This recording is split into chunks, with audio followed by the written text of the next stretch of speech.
সবাইকে সংবাদ এক নজরে স্বাগত। সঙ্গে আছি আমি তাজরিন আহার মুক্তি। 24 জুলাই আগস্টে রাজধানীর চানখারপুলে 6 জনকে হত্যার ঘটনায় মানবতাবিরোধী অপরাধ মামলার রায় আজ। এই মামলায় মোট আসামি 8 জন। এদের সবাই পুলিশ বাহিনীতে কর্মরত ছিলেন। গ্রেফতার 4 জনকে আদালতে হাজির করা হয়েছে। রায় ঘোষণাকে কেন্দ্র করে ট্রাইব্যুনাল এলাকায় নেওয়া হয়েছে বাড়তি নিরাপত্তা। নারায়ণগঞ্জে দুর্নীতি মাদক নিয়ন্ত্রণের প্রতিশ্রুতি দিয়েছেন বিএনপি চেয়ারম্যান তারেক রহমান। রাত 2:30টার দিকে কাঁচপুরের নির্বাচনী সমাবেশে এই কথা বলেন তিনি। গেল 16 বছর নিশিরাতে নির্বাচন হয়েছে। অভিযোগ তুলে ভোটারদের সতর্ক থাকার আহ্বান জানান তিনি। বলেন, নতুন করে একটি দল ষড়যন্ত্র শুরু করেছে। নির্বাচনী প্রচারণা আজ কুষ্টিয়া সফর করছেন জামাতে ইসলামীর আমির ডক্টর শফিকুর রহমান।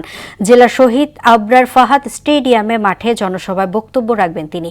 সকাল থেকে খণ্ড খণ্ড মিছিল নিয়ে জনসভাস্থলে আসছেন দলটির নেতাকর্মীরা।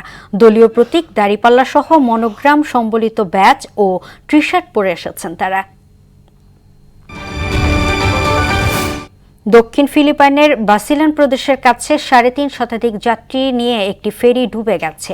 এতে কমপক্ষে 7 জন নিহত হয়েছেন। জাহাজটিতে 332 জন যাত্রী এবং 27 জন ক্রু ছিল। 215 জনকে উদ্ধার করা হয়েছে এবং নিখোঁজ আরও 144 জনের জন্য অনুসন্ধান ও উদ্ধার অভিযান অব্যাহত রয়েছে। দুর্ঘটনার কারণ নির্ধারণের জন্য তদন্ত চলছে।